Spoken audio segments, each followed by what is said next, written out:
Okay, so I'm going to start with my title slide for a minute. Some of you may recognize the language on here if you supplied a concept paper to ARPA-E, because they were asking about intermodal energy superhighway. And I did submit a concept paper knowing it would be rejected. It was.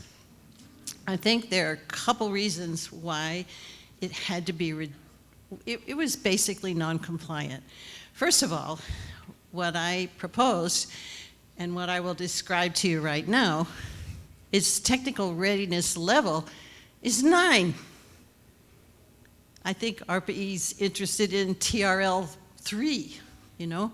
So that's one reason. The other thing is, it's fashionable to talk about energy expansion. I'm going to talk to you about energy transition, I think. So it's not new energy, it's just using our existing energy and our infrastructure in a profitable way. So I want everyone in the room to do this with me. I want you to put your hand like this and put it towards the screen. Do I see you doing that?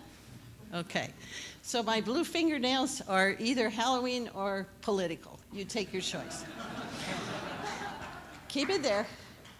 Keep it there. Okay, now let's advance the screen and see what you are doing. See, I want you to remember what you do right now, because the palm of your hand is energy infrastructure in Texas, and your fingers are expanding out over the entire country. And what are we looking at? Methane infrastructure. We call it the natural gas pipeline system, but it's pipelining methane. Okay, now, what else is on there? You can see the dots that have to do with the storage. So a while back, I did also propose to DOE about using that methane system to blend with hydrogen. But I want to dispense with that idea today, because that's not the way I think about it today, because we can best use those pipelines to transport methane.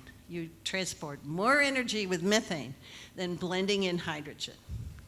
So if you want to get into the hydrogen business, your best bet is to generate your hydrogen near the market. So don't pipeline it all over the country, generate it near your market. Let's go to the next slide, please. This is looking at natural gas fields, and this map actually is focused on conventional. So it's missing natural gas that comes with oil, perhaps. We have a lot of associated natural gas. And I think it may also be missing the unconventional natural gas. So it's even more than what you see here. And this is already telling you we're not running out of natural gas anytime soon. I so fear I'm going to forget to mention this. So Paulo, if you will please stand and turn around so they can see you. He has a poster with more details about what I'm speaking today. So look for that later today. Next slide, please. All right, so here I want to just explain something to you, why what I'm saying might make a lot of sense. So first of all, we look at greenhouse gas emissions on the left by the gas. And so carbon dioxide dominates our greenhouse gas emissions. Then if we look at it by sector, we can see that the pale blue there, transportation, is a major factor in these greenhouse gas emissions. These are combustion emissions from our gasoline and diesel vehicles. And then if we look on the right, we see something else. that the pale blue is light-duty vehicles. So that's what we drive. That's our sedans, our SUVs, that's our vehicles. So DOE so far has been emphasizing, if we're going to talk about hydrogen to fuel vehicles, emphasizing medium and heavy duty, not light duty. But if you look at these pictures, you see why light duty deserves attention. Because light duty vehicles represent 20% of US CO2 emissions. So if we make low carbon intensity hydrogen for refueling of fuel cell electric vehicles, FCEVs, we can significantly lower CO2 emissions in the United States. Shifting from coal-fired electricity to natural gas-fired, 9% of CO2 emissions in the United States have been, that's the reduction that we have seen because of that shift.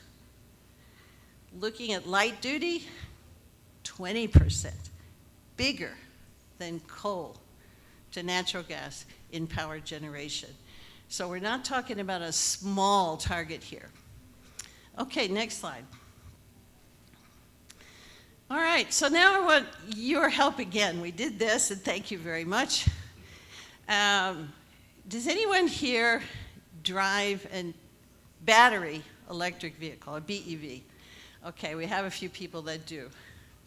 So, may I ask you, how long does your charging take compared to use of the charge? Mm-hmm.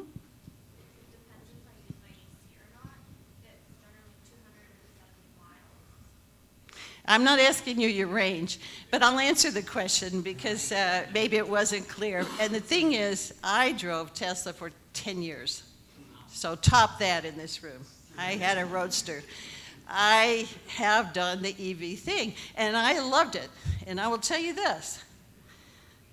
Don't go test drive a Tesla unless you want to buy one, because you're very likely to step out of there saying, I gotta have this. They're so fun. But they're fun if you have your own garage to charge them in. And the reason she doesn't know the answer to the question is because she probably does have her own garage to charge them in. But if you live in a high-rise, which is what happened to me, I moved to a high-rise. Now I had to charge on public charger, and if I didn't go get my car as soon as it was fully charged, I kept paying. So couldn't leave it overnight, or I'm going to pay double. And I was suddenly acutely aware of what it does cost, which is virtually nothing. If you're charging in your garage, you don't even recognize that you have an EV. It is so low what you pay to charge a BEV. EVs are wonderful. EVs have virtually no maintenance to do.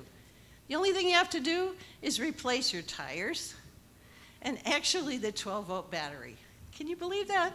There's a 12-volt battery in a Tesla, and you have to replace it. So fuel cells are also, FCEVs are also EVs, which means they will have these same advantages. But how long will it take you to refuel them? 5 minutes. So the Californians have demonstrated this for us, which is why everything I'm talking about is TRL 9. We already know everything I'm talking about today can be done. So if we use, which Californians don't, but if we use low carbon intensity hydrogen to refuel the vehicles, you are now lower carbon intensity than the battery electric vehicles, because the BEVs are using the grid, and the grid's not green. One day, maybe, but not today. Not today. So they charge faster, they have low maintenance, and that's compared to the internal combustion engine vehicles that everybody else in the room is driving. Let's go to one more slide. So this is kind of the punchline of this short presentation. It's a really messy graphic, I get it, but let me try to help you.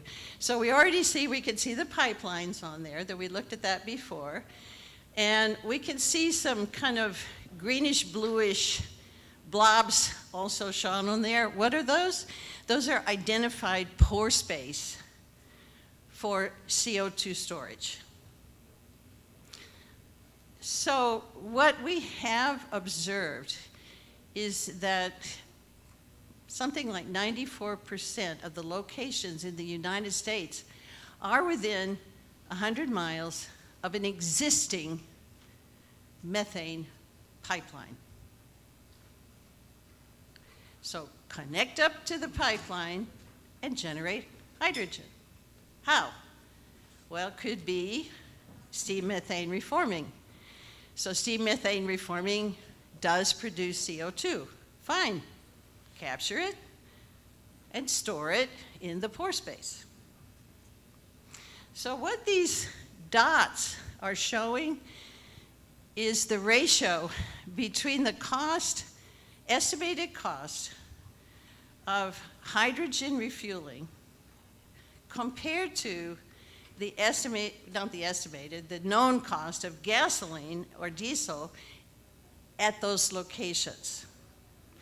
And the dots are a 40,000 square mile or square kilometer spacing.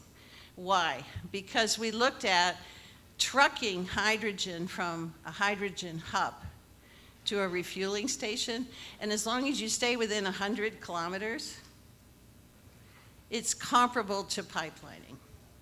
It's economically feasible. Now, I will specify those are the modern ton hydrogen carrier trucks, not 300 kilos. All right, so we've put our grid there. Those are potential hydrogen hubs, not 7 like DOE does, but around 300. So if you see green colors, estimates are that hydrogen is cheaper than gasoline there. Where you see yellow, look at that, it's unfortunately middle America. Hydrogen would be more expensive. Possibly the reason for that is that the gasoline is cheaper there. I'm not sure exactly. We have to look at the details in the models. The models we're using are national lab models. They're not cobbled up stuff that academics do. We're using national lab models. So this is a very interesting prospect, potentially. And the thing is, for the greater Houston area, we estimate that you can provide blue hydrogen in repurposed land where you take an existing gasoline station and make it a hydrogen station. You can do all this profitably and without the incentives. If you add the incentives that we're talking about, 45Q or 45V, even better, it is really potentially profitable. So that's my story, and we have, I think, time for questions. So if we'll go to the next slide, I think it just says, let's talk. So tell me, where's the flaw? If you tell me a real good flaw, I might be able to retire.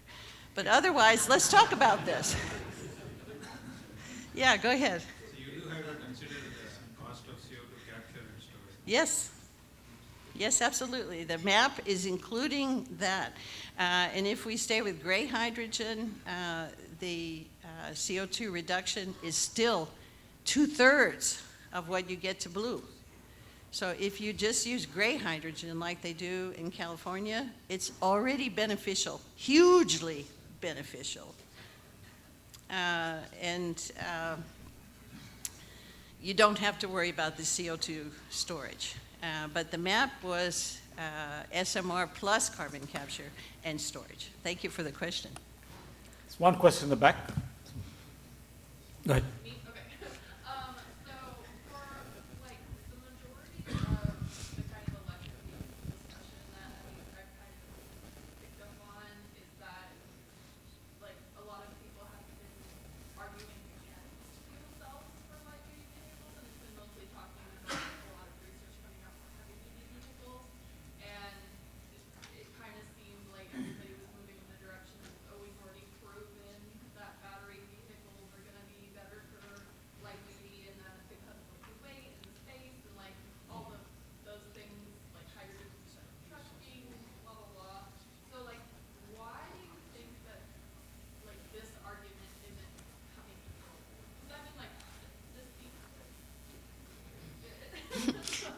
I think you partly said why.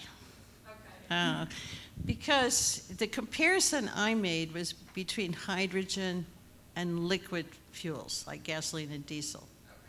But you're bringing up the comparison between hydrogen EVs and BEVs. So I have to be upfront with you. BEVs are less. They cost less. The vehicles themselves are probably comparable in price, but the refueling cost for electricity at the moment is ridiculously cheap. It's like free. Hydrogen would not be free, but if it's comparable to gasoline and diesel, then it looks to be potentially attractive.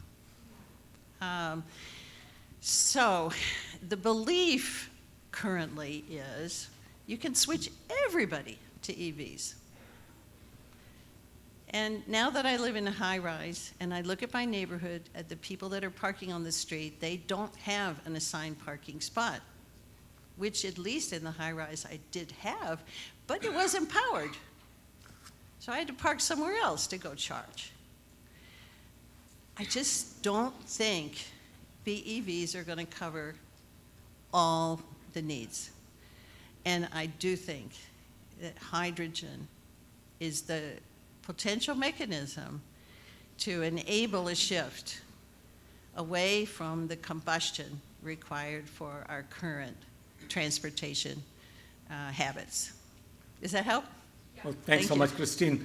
If anybody's interested, UH Energy has published a white paper based on Christine's work. We'll be happy to get you copies of it, or you can find it on the website.